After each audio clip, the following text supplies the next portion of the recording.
Wisconsin medicine विश्वविद्यालय और the brain मेज लैब के पिछले शोध निष्कर्षों का विस्तृत और संयुक्त विश्लेषण यहाँ दिया गया है।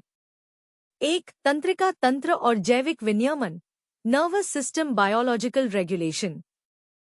शोध के अनुसार एक महिला की आवाज पुरुष के पैरासिम्पैथेटिक नर्वस सिस्टम को सीधे तौर पर सक्रिय कर सकती है।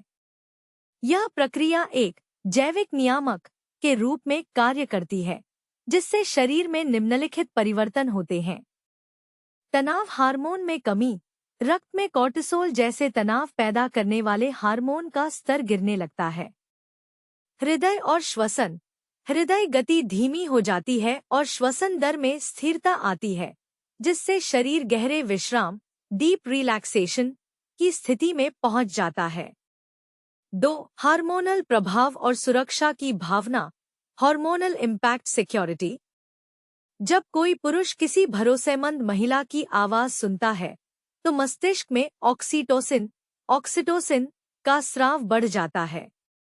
यह हार्मोन न केवल आपसी जुड़ाव को मजबूत करता है, बल्कि मस्तिष्क को एक सुरक्षा संकेत भेजता है जो चिंता और घबराहट को तुरंत कम करने में सहायक होता है।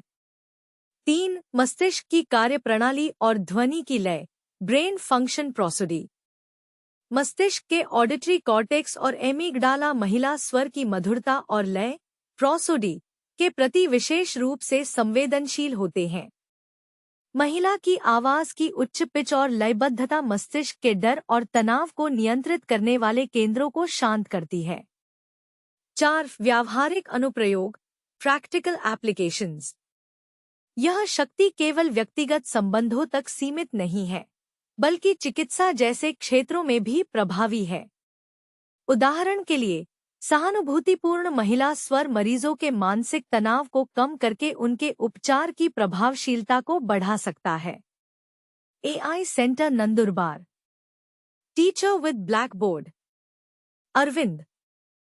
3 मार्च 2026। क्या आप चाहेंगे कि मैं इन निष्कर्षों के आधार पर आपके प्रोजेक्ट के लिए एक मराठी सारांश मुक्ता फॉन्ट तैयार करूं?